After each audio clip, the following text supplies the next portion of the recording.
Hi, my name is Megan Culper, and I'm going to be doing my abdominal assessment on my patient here. It's a term newborn baby. So I'm going to start by looking at the history. So why would I be concerned that my patient might have a problem related to their GI system? So prenatal history, I want to look and see, are there any abnormalities on fetal ultrasound? For example, hydronephrosis, enlarged kidneys, dilated bowel, bowel obstructions, masses, abdominal wall defects, other genitourinary tract abnormalities. Sometimes they'll see evidence of in utero perforations, so maybe meconium calcifications, things like that.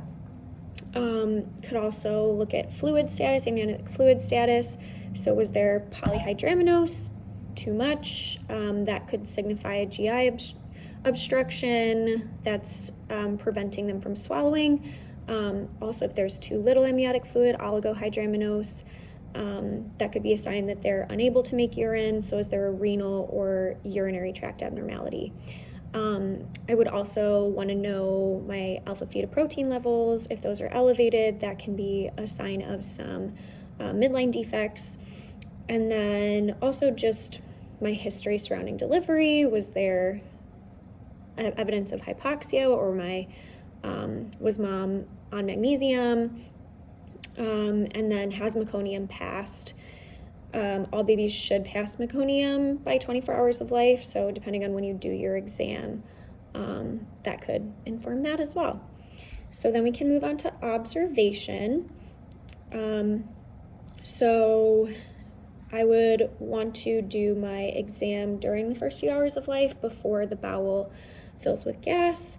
Ideally, the infant will be quiet and have relaxed abdominal muscles. So I'm going to look at the skin, looking at color. Are there any venous distension, any loops, bowel loops? Do we have any rashes, discoloration, bruising, or cutaneous lesions? So if I have a term infant here, they should be pink, have a smooth, opaque belly with visible vessels. My baby is darker skinned. Sometimes they'll have a dark line down the middle called a linea nigra, which is normal. You would also see your midline defects right away. So the omphalocele, where the abdominal organs are protruding through the belly button, or gastroschisis, where intestines are protruding from the abdomen, like a hole in the abdominal wall.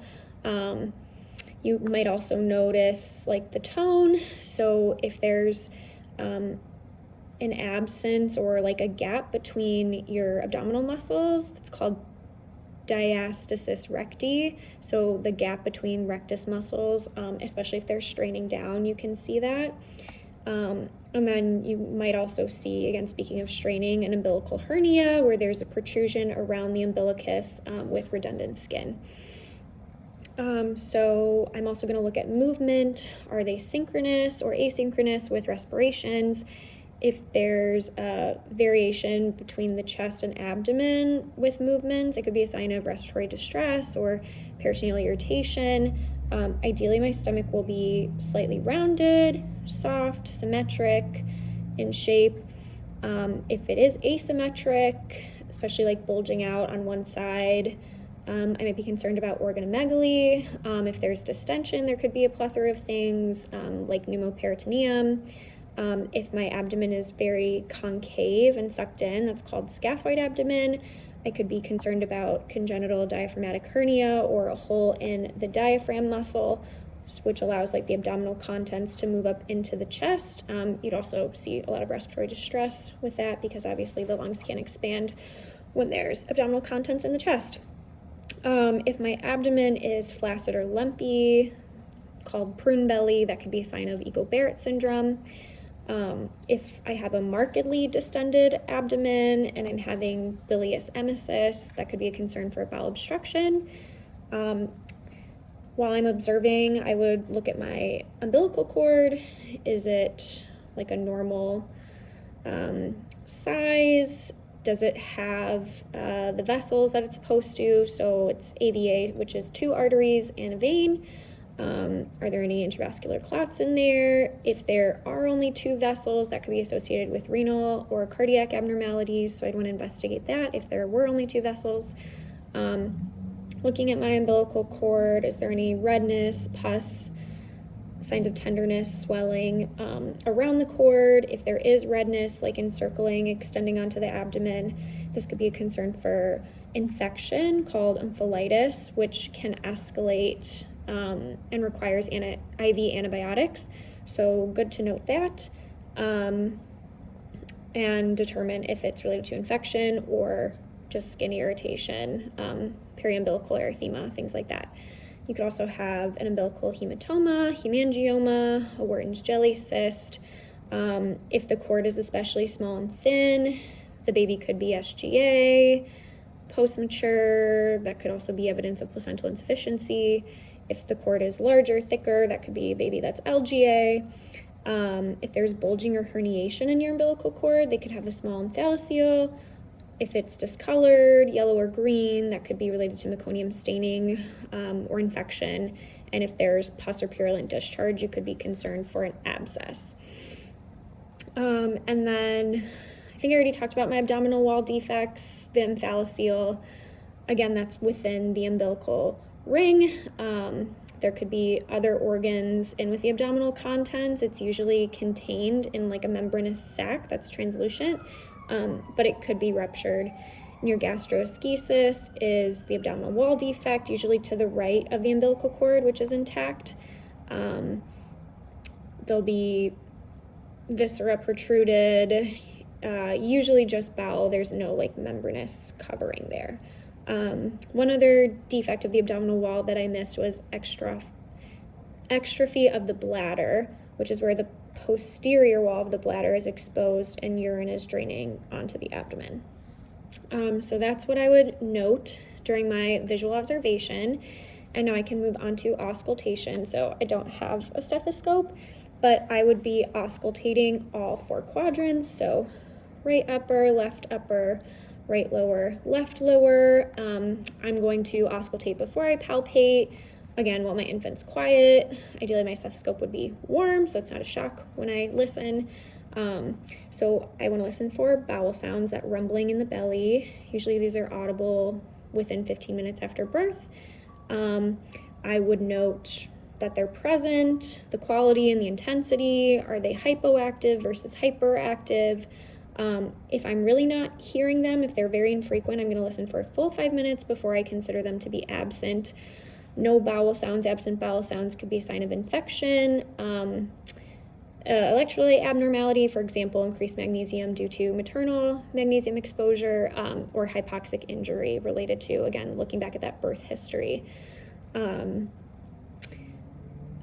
You might hear some breath sounds in the belly. That's normal. And then I'd also want to assess for bruits, so that audible vascular, like turbulent blood flow sound, because then you can be concerned about hepatic and renal vessel malformations, internal hemangiomas, things like that. So that's my auscultation, and then I move on to palpation. So I want to know where my organs usually are and what should be palpable, shouldn't be palpable. Your liver is going to be on this side, liver here, I keep saying kidneys, liver, spleen, kidneys, in the back by the hips, and then bladder down there. So that's what I'm going to be palpating for. But first, I just want to assess like the belly tone. Is it palpable, soft, or palpably soft? So when I press down, there should be some give here. If it is like distended, hard, it doesn't have any sort of give, there could be a couple concerns, maybe an intestinal blockage or obstruction, which is causing buildup of air and other gastric contents, potentially a mass, could be fluid, so ascites, that organomegaly, like a large liver, or infection. Specifically, we think about necrotizing enterocolitis, NEC in the NICU. Can always measure abdominal girth if you're concerned to just track it, see like how distended we are, if it's increasing, decreasing. So yeah, assess the tone, turgor for any masses. Sometimes you'll have a little small firm nodule that's palpable between the umbilicus and the xiphoid process. That's called an epigastric hernia. There's also, there's also, there could be abdominal masses that are renal in origin. You think of your multicystic dysplastic kidneys. Wilms tumor is another one, hydronephrosis, renal vein thrombosis, and uteropelvic junction obstruction.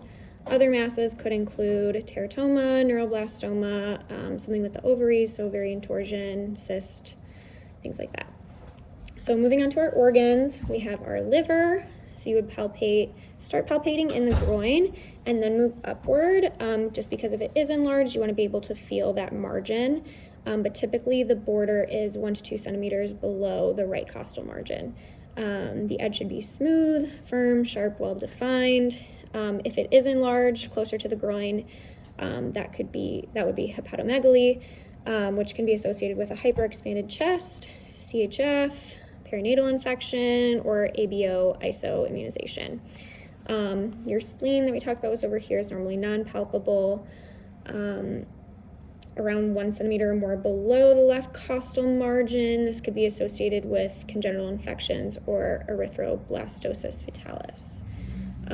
Your kidneys, usually you want to evaluate them again right after delivery because they can be difficult to palpate. If they're specifically nodular or enlarged, you would do further evaluation. And then your bladder is 1 to 4 centimeters above your pubic bone, your symphysis pubis, so you palpate for that. And then I'd also look in my groin femoral area. I would palpate for femoral pulses, making sure they're present and equal on both sides. I'd also look in the groin for any swelling or bulging. Potentially there could be inguinal hernias, which should easily be reducible. If it's a male, there could be hydrocele, which is when it's filled with fluid.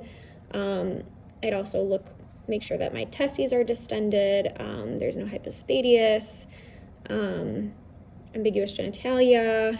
If it's a female, do we have a skin tag, any sort of like clitoromegaly, labiomegaly, things like that. And then lastly, I'd look at my perianal area. So I would make sure that we have an anus, that there is one present. So you'd look for the puckering there because you don't want to have an imperforate anus or atresia. So make sure that it's present, that it's placed in the right area, that there's tone, there's no fistulas, and you'll see like that anal wink. So that's my abdominal assessment on my baby. Thanks very much.